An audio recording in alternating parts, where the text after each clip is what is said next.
I took a vacation in Amsterdam for New Year's. I think it was like 2010 going into 2011, and I was supposed to take it with you know, an ex-girlfriend that I had, and we had broken up like, you know, maybe 3 weeks before the trip, and I was, you know, debating not going, but I was like, man, this is gonna be fun. You know, like I'm just forced to like spend a week in Amsterdam and like do my thing and just like, you know, go at my own schedule. And I loved it. Like, I was so glad that I was there by myself. And like coming out of that relationship too, which ended kind of turbulently, it was like such a great healing experience. And now, like, you know, I love that city anyway, but now I have such an affinity for that, you know, that city. And a lot of that was like as I was finishing the first record songs. So, you know, like the whole, like even listening to that first record, some of the songs was bringing me back to that place.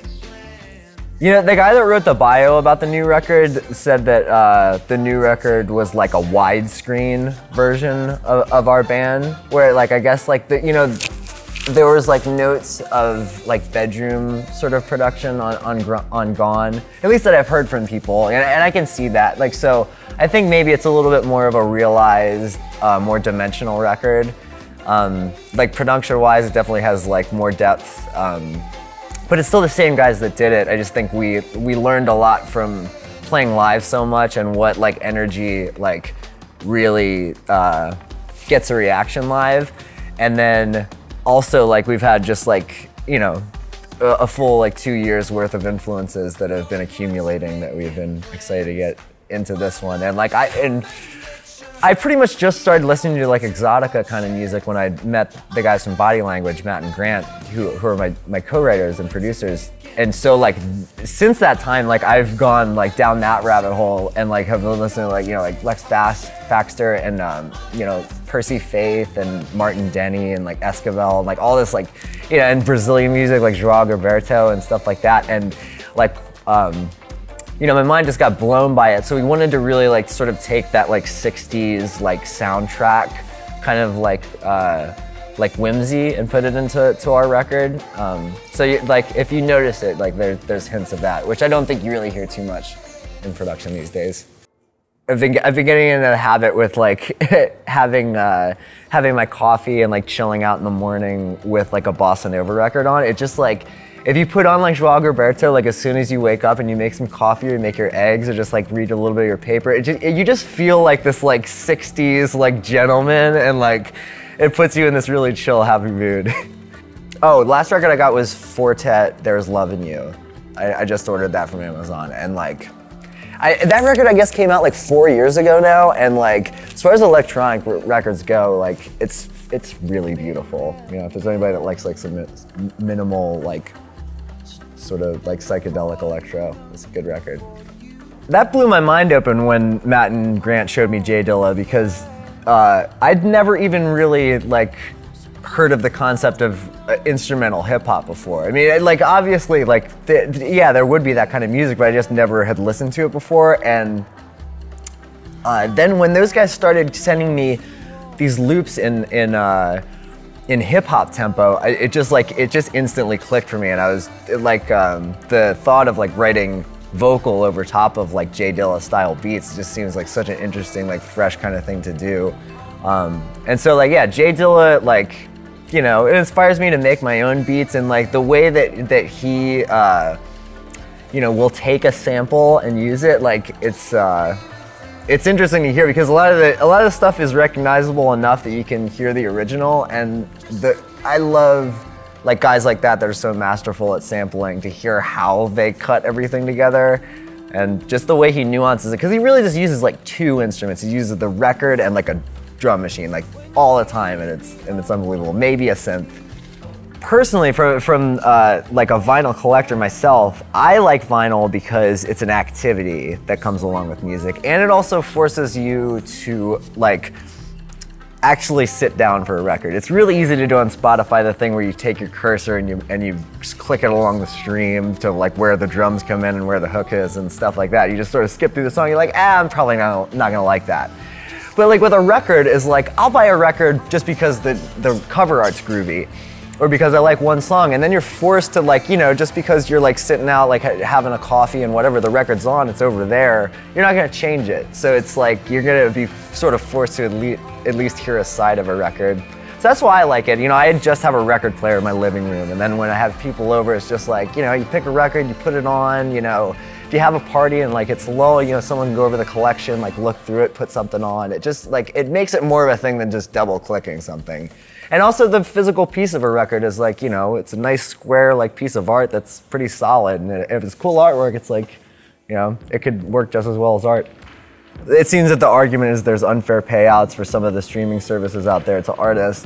And that very well may be true. And like, you know, like personally for me, it's like I don't really take a look at the money that I'm not making. You know, I take a look at what I have and I'm fine and I'm making music. So it's like, what's the problem? You know, you know, if there's a problem with the music industry, it's not really affecting me. I guess I'm one of the lucky ones, but you know, because I just play it. You know, however they get it to people, it's, you know, it's really out of my hands. But I think that that's where the future is, and I think that the like subscription services is probably what we're gonna have to do, and that hopefully, you know, people can just stay afloat and music can keep happening. I try to make it like DJ sets, like sort of a mixed performance, like along with the DJ set. Like I try to go like just vibe setting and like no hits. So yeah, you're not gonna hear like a bunch of songs that you know. Like occasionally, if I feel like that it needs to go there, like I'll steer it towards, you know, like Rick James and Michael Jackson for a little bit, just to get people back on board. But like I like mixing it up, and I like a lot of like just sort of like minimalist house, and like I always try to have something that has some sort of like tropical like bright vibe to it, like and is in some way like correlated to the music that we make. And I also like with the performance thing, I like have like our instrumentals like loaded in there along with the other songs, so I'll like mix into one of our songs and then like sing it live and control like my vocal effects. So I try, you know, because like I don't know how to turntable or anything like that, so like being a push button DJ is like, it's really hard to like be able to engage that way. So I really like, I learned Ableton the best I could and like MIDI map the, you know, the fuck out of my MPD, and that's how I do it. Like I have to really just try to clear my head as much as I possibly can. But like if ever a thought comes into my head and I actually start focusing on it, that's when I start like messing up songs. But it's usually, ideally it's just like, oh, I'm playing music, like this is enjoyable, like it can't be like, oh, I just messed up that part a little bit or something like that. You have to like train yourself to immediately like get back into the moment and leave that mistake you made in the past. Otherwise it can like let the rest of the, you know, set fall like a, you know, set of dominoes. But if you're gonna see like someone's face and smiling and then just be reminded like, oh yeah, this is an enjoyable time and like there's no reason to like stress about that, that's usually when the shows go the best. There's always distractions left and right, or like somebody's, you know, like one of our guys is having something unplugged, and like, you know, there's shit like that constantly being thrown at me. And yeah, that's the like art of being like zen and zoned into what you're doing. I'm strongest musically, I think I put myself a bass player first, and then maybe like a singer second. I set out to learn bass first, and then I like in my first band when I was like, you know, 11, I just started singing because no one else would. So like I just really started to take singing seriously like maybe like 4 years ago. You know, like I always tried really hard and like always warmed up and stuff like that, but like I've started to you know, sort of hone in on dynamic with vocal and like learning to hold back. Especially with like rock music and live drums, you get into this habit of just blaring your voice as loud as you can, just because that's what it is and that's what rock and roll music is a lot of the time. But then with this, it's interesting because you learn how to hold back and when to let it loose, and you know, like how to finesse things. And then, you know, like probably a songwriter after that. You know, like I think I'm an okay songwriter, but I think that the Vacationer stuff comes out so realized because I work with Matt and Grant, and those guys are insanely talented songwriters, and the three of us bring something together that is just, it completes the pie and it makes it what it is.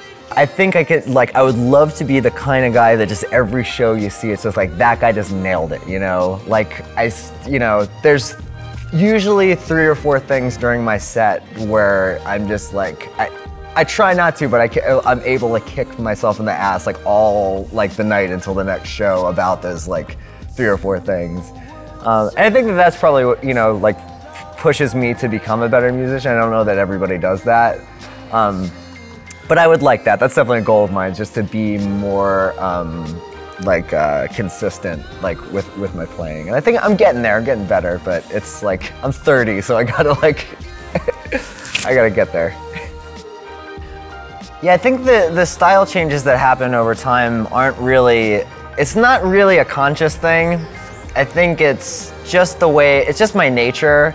I constantly just don't like to, I don't feel like I want to be like stuck in an era, you know? And like, you know, admittedly, we're constantly like rotating through eras. And for me, it's just all about like acting my age. I never really think like, oh, I want to do this thing now. I mean, I guess so. I guess I say that kind of stuff, but it's never like a calculation. It's just a natural instinct of like, you know, it's like if you eat the same breakfast cereal every morning, you just, you know, eventually start like wanting different cereal, and then you want oatmeal, and then you want eggs and stuff like that. You just, you know, and then you start cooking all sorts of different stuff.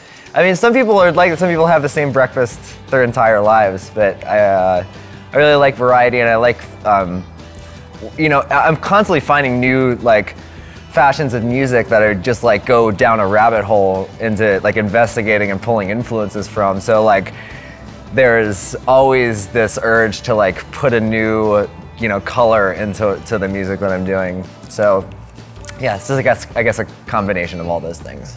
Obviously, like everything with the starting line, like you know, the echelon that we got to get up to with that band, I think, you know, is a really like, you know, proud achievement for me. It's weird, you know, like taking compliments in general are kind of a hard thing to do. I've sort of just like recently started to like dissect, like even like when I see someone else from another band getting a compliment, like you inspire my band, or you know, or you know, got me through high school or shit like that. It's interesting to see how people take compliments, because there's really no good way to take it. And like something as grand as like, you know, it's gone as like to the degree of like, you know, your music saved my life and stuff like that, which is like, you know, the ultimate compliment, but how do you really respond to that? You kind of just have to take it and just say, I appreciate that, and I really don't know what to say. Like, I just appreciate it, and I want you to know that. Yeah. I think, you know, I think there's maybe a line that I like to walk with it, because I do like attention, and I think that's why, like, you know, I'm the singer of all these bands, or I'm at least comfortable with being up there and having a microphone and addressing crowds. But I love, and I'm so appreciative of the level of notoriety that I have, because I'm like a one in like, you know, maybe 300 people, like just random people, kind of like recognition-wise. So I can go to the supermarket and do shit, but I also like am, you know, kind of like sometimes a big deal to people. So it's like, it's the best of both worlds, because I can have anonymity and like, you know, people like to give me attention. So it's a nice balance. You know, I don't want it to come off as like ungrateful, but I don't dwell too much on like the achievements of my past. Like to me, it's a lot more gratifying that like I have this new project, and now it's catching, you know, the ears of a bunch of new people, or even some of those old people, but it's getting attention again for doing something completely new. So like, for me, that's the ultimate achievement, is to be able to like stay relevant doing stuff that is, you know, isn't just resting on the laurels of the old material.